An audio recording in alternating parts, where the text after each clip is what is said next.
Entonces, tenemos nano por primera, segunda o tercera generación.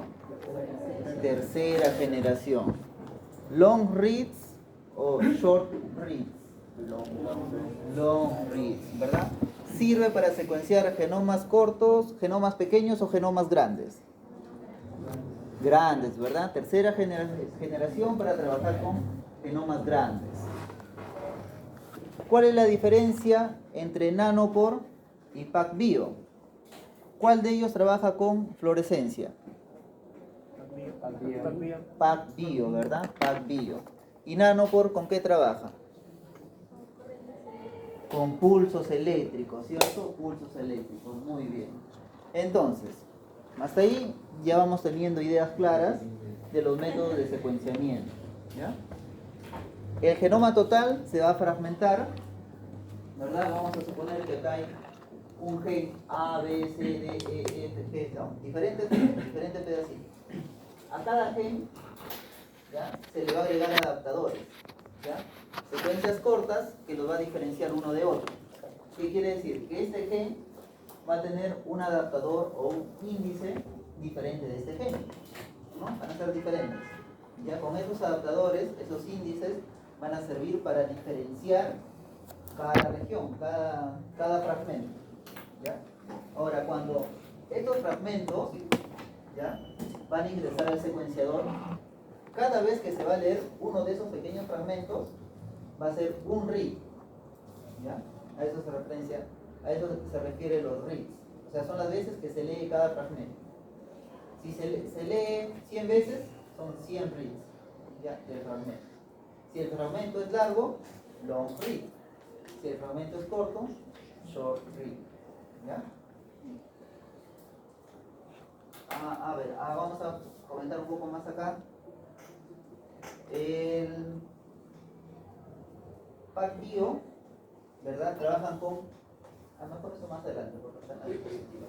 Tenemos, a ver, genómica, transcriptómica, que vamos a trabajar con ARN, y hemos mencionado que tiene que hacer una transcripción reversa, ¿verdad? Siempre una transcripción reversa porque la base es trabajar con ADN. Tenemos proteómica, donde vamos a trabajar con proteínas, las cuales se van a digerir y van a pasar por espectrometría de masas, ¿ya? Y la metabolómica, que vamos a trabajar con metabolitos, ¿ya? Metabolitos. Miren acá, es más difícil trabajar con metabolitos porque son más pequeños, ¿no? Por ejemplo, una glucosa es un metabolito, ¿no? Es una molécula pequeña. Igual que un etanol, que también es una molécula pequeña, o un ácido láctico, que es una molécula pequeña, en comparación con una proteína, que son estructuras más grandes, ¿ya? Entonces, miren acá la sensibilidad que se requiere para trabajar con metabolitos. Aparte de trabajar con espectrometría de masas, se trabaja con cromatografía de gases, ¿ya? Resonancia magnética nuclear, espectrometría de masas acoplado a cromatografía líquida. Y bueno, ya luego se hacen los respectivos análisis, ¿no? Que para esto ya lo hacen los equipos, los algoritmos, ¿no? Ya con análisis estadísticos. Entonces vamos a continuar ahora sí. Introducción a la bioinformática. ¿Qué va a leer, señorita Octavio?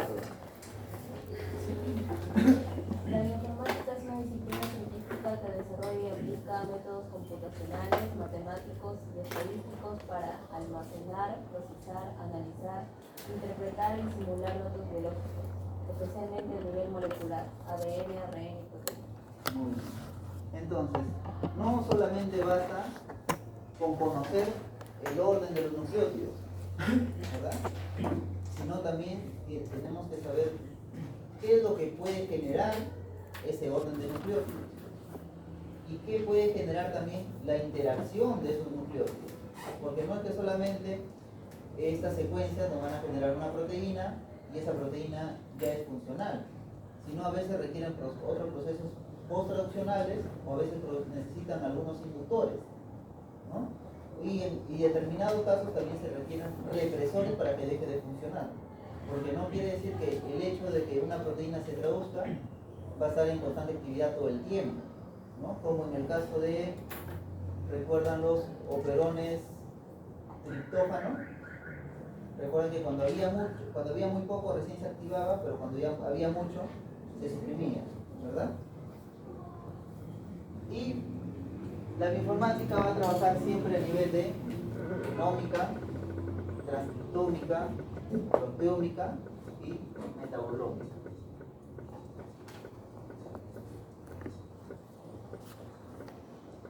A ver, aquí me voy a apoyar con la lectura.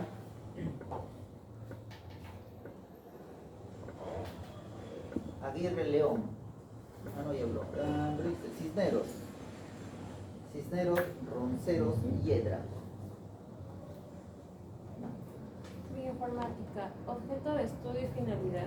Objeto de estudio, secuencias de ADN, ARN y proteínas, estructura y función de biomoléculas, expresión génica, transcriptómica, variabilidad genética, SNPs, haplotipos, redes metabólicas y regulación celular. Finalidad científica, transformar datos biológicos en conocimiento útil, identificar genes y funciones, modelar sistemas biológicos, apoyar biotecnología y medicina. Y en el ejemplo aplicado tenemos el análisis de una secuencia de ADN con BLAST, en el cual se identifica su origen, predecir su función y compararla con otras especies. Muy bien. Aquí vamos a centrarnos en SNPs, ¿ya? Es la variación de un nucleótido, ¿ya? En un gen. En eso consiste. Una vez que existe una variación en un nucleótido, el gen ya no es el mismo, ¿no? Y puede perder su actividad, quizás mejora su actividad, pero ya no es el mismo. Pero consiste en la variación de un único nucleótido. Ahora, cuando estas modificaciones de un nucleótido son cercanas, tienen relaciones ya con enfermedades, ya se utilizan como marcadores genéticos de enfermedades. Cuando están cercanas estas variaciones de nucleótidos, se llaman haplotipos. ¿Ya? Haplotipos. Seguimos.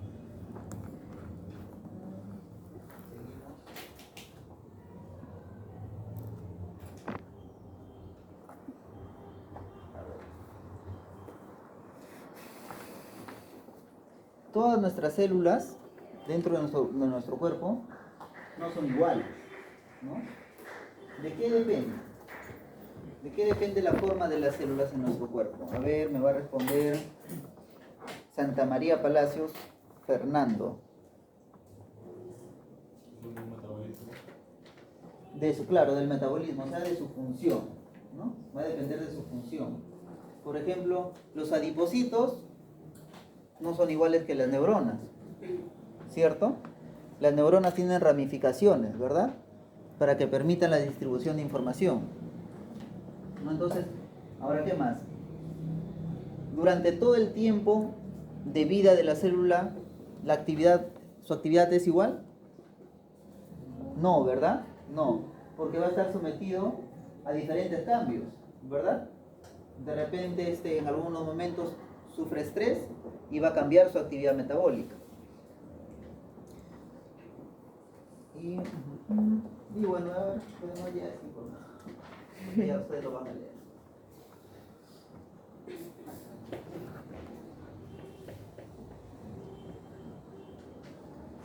Entonces, en esta imagen podemos observar que dentro del núcleo, ¿no? Dentro del núcleo tenemos el genoma, el transcriptoma, ¿verdad?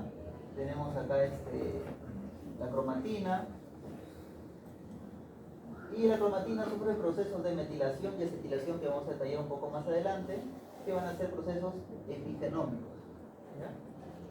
La transcripción va a servir para que este genoma se convierta en ARN, ¿ya? Y bueno, se va a traducir a proteínas, y la transcripción también nos van a generar pequeñas moléculas que van a ser los metabolitos, ¿ya? Pero todo eso se puede analizar dentro de una célula, ¿verdad? Dentro de una misma célula vamos a poder realizar diferentes estudios: genómica, transcriptómica, proteómica, metabolómica, todo dentro de una sola célula. Vamos a ver.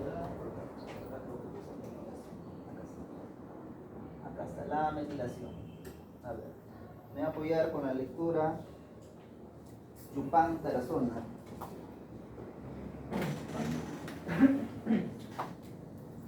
La metilación del ADN es un mecanismo epigenético fundamental que añade grupos metilo a la citosina, formando 5-metilcitosina, regulando la expresión génica sin alterar la secuencia de ADN.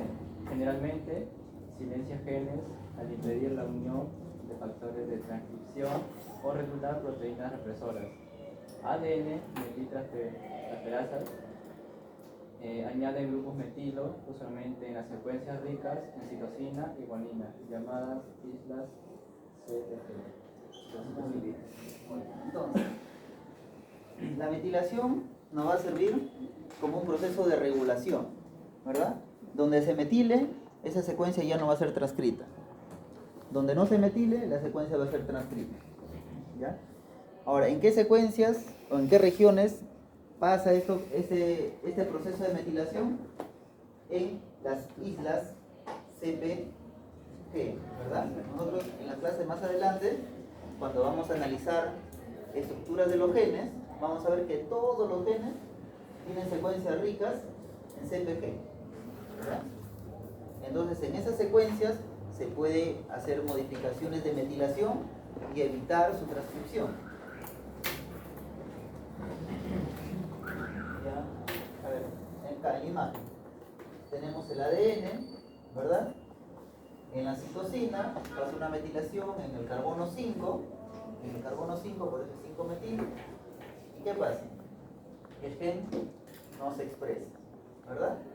Pero cuando no está metilado, ¿qué pasa? Se expresa. Ahora acá. Esto es la acetilación. A ver, la acetilación lo va a leer Tirado. La acetilación de histonas es una modificación epigenética reversible que añade grupos acetilo a los residuos de lisina en las colas N-terminales de las histonas, principalmente por acción de las enzimas HAR. Este proceso neutraliza la carga positiva de las histonas, reduciendo su afinidad por el ADN cargado negativamente. Relaja la estructura de la cromatina, pasando de una forma condensada de la cromatina a una forma abierta y accesible, eucromatina. Facilita el acceso de la maquinaria de transcripción al ADN, resultando en la activación de la expresión génica. Crucial para procesos como la transcripción, preparación del ADN y la diferenciación celular. Muy bien. Entonces, la cromatina puede estar en dos formas, ¿verdad? Condensada y descondensada, ¿cierto? Cuando está condensada, ¿qué pasa? Se inhibe la expresión del gen, ¿verdad? Porque no pueden ingresar los factores de transcripción porque está todo apretado, ¿cierto? Pero cuando está descomprimido, ¿verdad? Cuando está descomprimido, se puede realizar la activación de la expresión de los genes. ¿Quiénes regulan estos estados? Las acetilaciones, ¿no? Si hay acetilación, se expresa. Si no hay acetilación, no se expresa. Ahora, tenemos los tipos de datos ómicos. Vamos a hablar acerca de la genómica. Como ya hemos mencionado, la genómica tiene como objeto de estudio el ADN. Y nos va a servir para detectar mutaciones en genes de interés. Analiza la secuenciación del ADN para determinar el orden de los nucleótidos, la organización del genoma, las variaciones genéticas, inserciones de lecciones y la interacción entre genes. Con la genómica, ¿qué vamos a poder estudiar? Genes codificantes, ¿no? Regiones reguladoras, donde vamos a encontrar promotores y enhancers, y las secuencias no codificantes, ¿no? Como los intrones, ¿verdad? No se olviden, ¿ya? Los intrones no codifican porque no tienen información. Los exones sí codifican porque tienen información. Tenemos tres tipos de genómica: la genómica estructural, que va a determinar la secuencia y organización del genoma, la genómica funcional, que va a estudiar la función de los genes y su expresión, y la genómica comparativa, que nos va a servir para comparar genomas entre diferentes especies.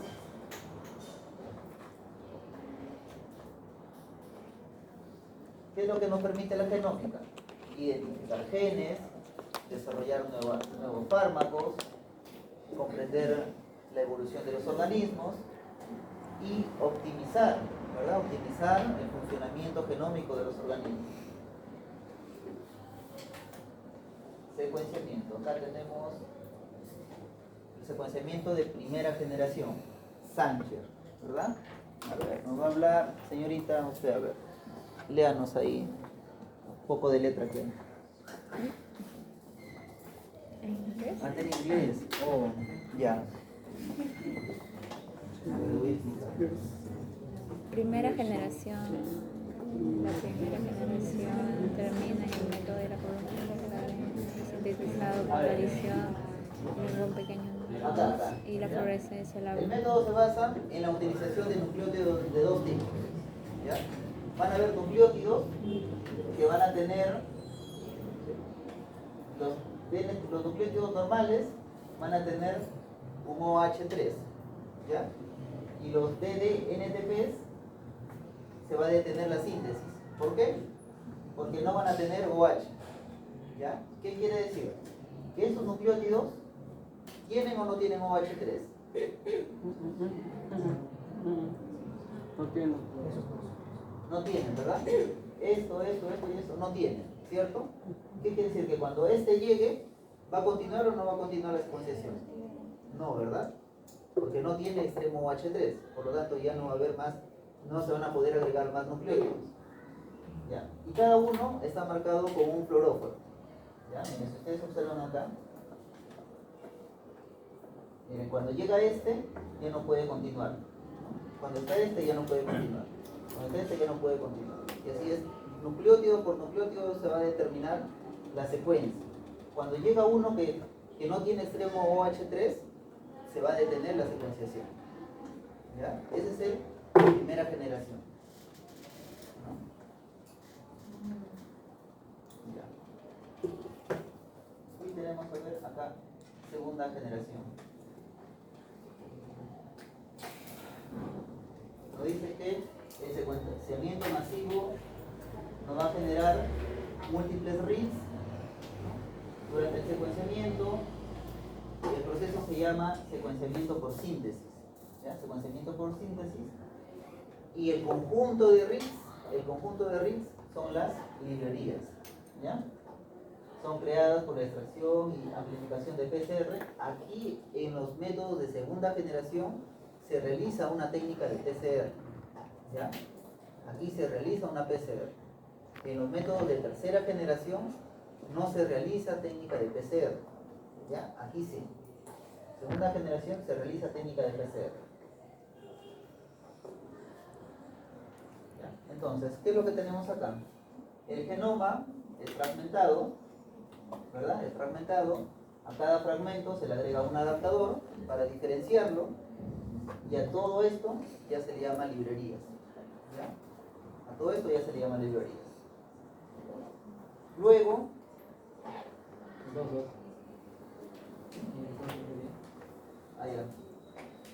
luego las librerías se agregan en unas estructuras que se llaman flow cell, ¿ya? En el flow cell vamos a colocar, imagínense un callejón, ¿ya? Un callejón. En ese callejón hay un piso y un techo, ¿ya? Un piso y un techo. En el techo y en el piso van a haber secuencias complementarias a los adaptadores, ¿ya? ¿Qué quiere decir? Que cuando esas estructuras fluyan a través de ese callejón, van a ser retenidas tanto por el piso y por el techo. ¿Por qué? Porque hay secuencias complementarias, ¿verdad? Entonces, estos fragmentos van a estar fluyendo y van a ser retenidas tanto en el piso y en el techo por las secuencias complementarias. Una vez que son adheridas tanto al piso y al techo, ¿ya? Se realiza un proceso de PCR que consiste en modificaciones de temperatura, ¿ya? modificaciones de temperatura. Entonces va a llegar así, dos secuencias, se van a pegar al techo. Como en la PCR se manejan temperaturas, estos se van a separar, se va a separar y se van a empezar a agregar nucleótidos a una hebra y nucleótidos a la otra hebra. ¿Ya? Y conforme se vayan agregando los nucleótidos, van a empezar a emitir fluorescencia. Se agrega una adenina, emite una fluorescencia. Se agrega una timina, emite fluorescencia. ¿Ya? Entonces recuérdense acá, en segunda generación, lo más importante, short read, se realiza una PCR, bajo grado de error. Ideal para secuencias cortas. A ver, los contigs, este es el secuenciamiento y luego el alineamiento y el análisis de datos. Cada read, o sea, cada uno de estos fragmentos que se ha amplificado varias veces, ¿no? Porque estos fragmentos se han adherido tanto al piso y al techo y se ha realizado una PCR. La PCR sirve para amplificar. ¿Qué quiere decir? Que estos han sido amplificados muchas veces. Luego se tienen que ir alineando. Esas partes donde se solapan, ¿ya? Donde se van a solapar, van a ser los contigs. ¿Ya? Nosotros toda esa información vamos a profundizar más adelante. ¿Ya? Toda esa información vamos a profundizar más adelante. Sino que eso es para que ustedes ya vayan conociendo algunos términos. ¿Ya? Luego vamos a pasar al método de tercera generación. Hemos dicho que en tercera generación se trabajan con genomas grandes o genomas pequeños. Grandes, ¿verdad? Y en un genoma grande, ¿todo es codificante o no, o hay regiones no codificantes? Hay regiones no codificantes. Y esas regiones no codificantes, principalmente, ocurre donde hay secuencias altamente repetitivas de ADN. Donde hay secuencias repetitivas de ADN, normalmente son secuencias que no tienen información, ¿ya? Solamente están ahí de relleno, o sea, están ahí los intrones. Entonces, los métodos de tercera generación sirven para eso, para secuenciar todo en total, Por eso son long read, ¿ya? Y ahí tenemos Pacific Science, que es PacBio, ¿no? Y Oxford Nano.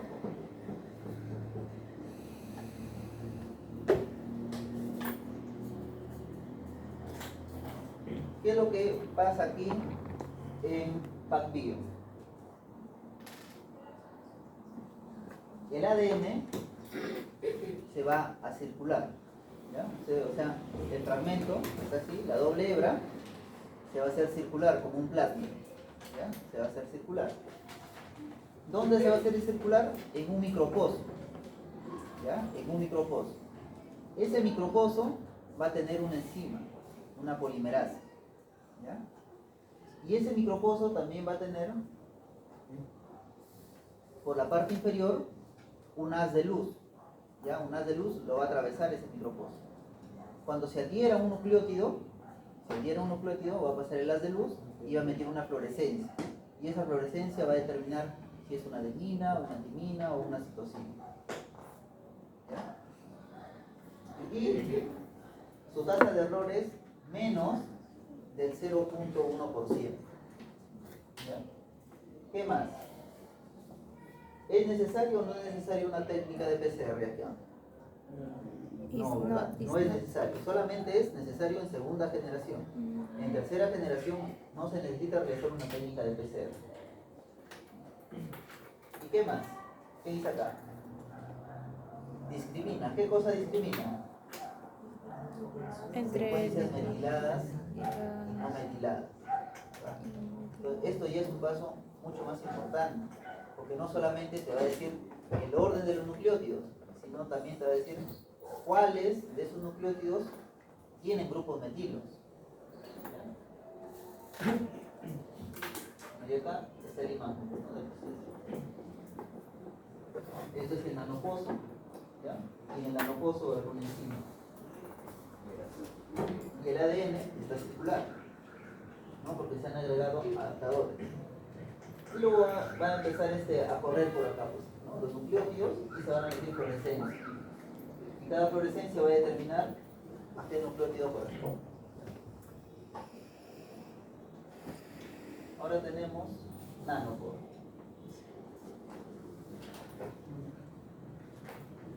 ¿Qué dicen? Que este método es menos preciso que los short reads. O sea, son menos precisos que los de segunda generación. Pero esto se debe a que trabaje con grandes volúmenes. Por eso, como trabaja con genomas grandes, tiene que tener un grado de error. A diferencia de segunda generación, que trabaja con fragmentos cortos, que el grado de error es menos. Entonces, ahí está la ventaja de ventaja. Trabajo un genoma completo, pero pudo tener errores. Ahora, eso es en tercera generación. En segunda generación, trabajo con genomas cortos, muy pequeñitos, como de virus, y no puedo tener errores.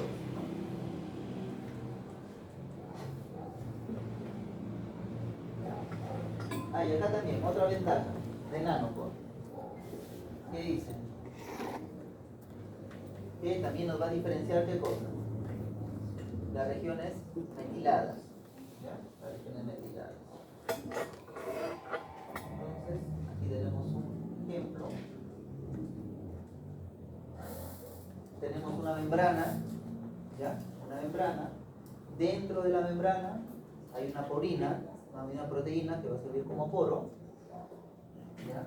Y la membrana tiene dos polos, un polo negativo, cis, y un polo positivo, trans, ¿ya? Los ácidos nucleicos, ¿qué polaridad tienen? ¿Positivo o negativa? ¿Los trans? Negativa, muy bien, negativa. Los ácidos nucleicos tienen polaridad negativa por el grupo fosfato. Entonces van a migrar desde cis a trans, porque se van a atraer, ¿no? Por las cargas opuestas que tienen. Pero el material genético, ¿no? Este ácido nucleico, que es de doble hebra, va a ser separado por una enzima de tipo helicasa. Acá está, una helicasa. Helicasa.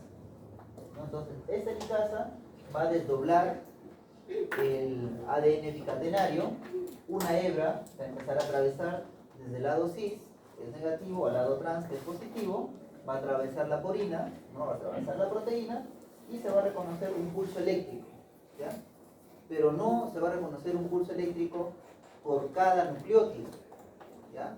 Sino por cada conjunto de 5 a 6 pares de bases, ¿ya? O sea, van a pasar de 5 a 6 pares de bases, y a ese total se le va a reconocer una carga. Luego van a pasar 5 más, pero solamente se va a mover uno. ¿Qué quiere decir? Que va a haber ahí una resta de cargas. La diferencia de carga es la que recién va a reconocer a un nucleótido. Luego van a pasar 5 o 6 más, ¿ya? Y se va a reconocer otra carga. Y de los que ya pasaron, se va a descontar uno. Entonces ahí es como se va diferenciando de uno en uno recién. Pero ingresan por grupos. No es que ingresan nucleótido por nucleótido. Ingresan por grupos, ¿ya? Ingresan por grupos. De ese grupo se reconoce una determinada carga y se va restando uno para que ingrese el siguiente grupo. Y por diferencia de carga se va reconociendo ya los nucleótidos, ¿ya? A eso se le llaman capas, ¿ya? Los chicos que van a exponer, me imagino que van a hablar de eso también, ¿ya?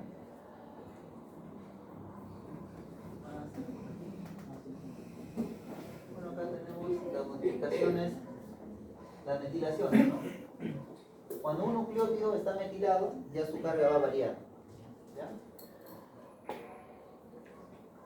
Bueno, acá hay un cuadro comparativo.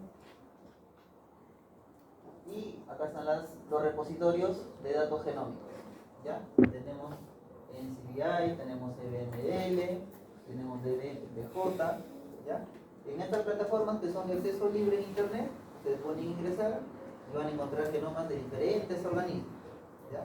Van a encontrar genomas completos, van a encontrar genes, van a encontrar regiones promotoras, ¿no? Pero todo esto está en estas páginas, ¿no? En esos repositorios. Más acá. Transcriptómica. A ver, la transcriptómica estudia la comparación de la expresión de los genes. ¿Ya? Cuando estas muestras son sometidas a diferentes condiciones, ¿no? O sea, en una condición normal, las proteínas no son las mismas, a diferencia de una condición de estrés, ¿verdad? Por ejemplo, a ver, cuando ustedes hacen actividad física, ¿ya?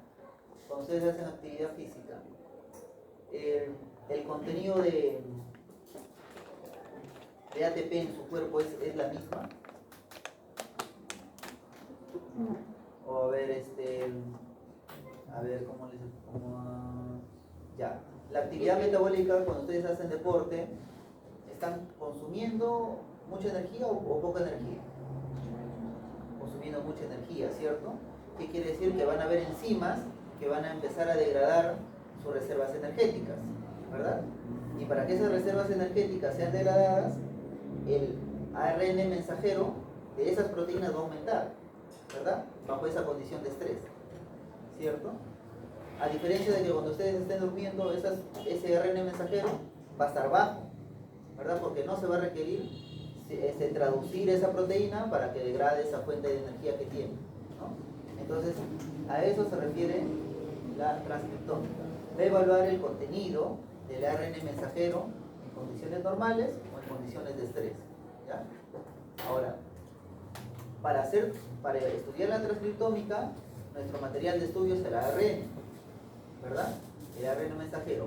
Pero siempre el ARN se tiene que regresar a ADN para hacer secuenciamiento, porque no se puede hacer secuenciamiento de ARN, ¿ya? Entonces, tenemos ARN, pero regresamos a ADN siempre, ¿ya?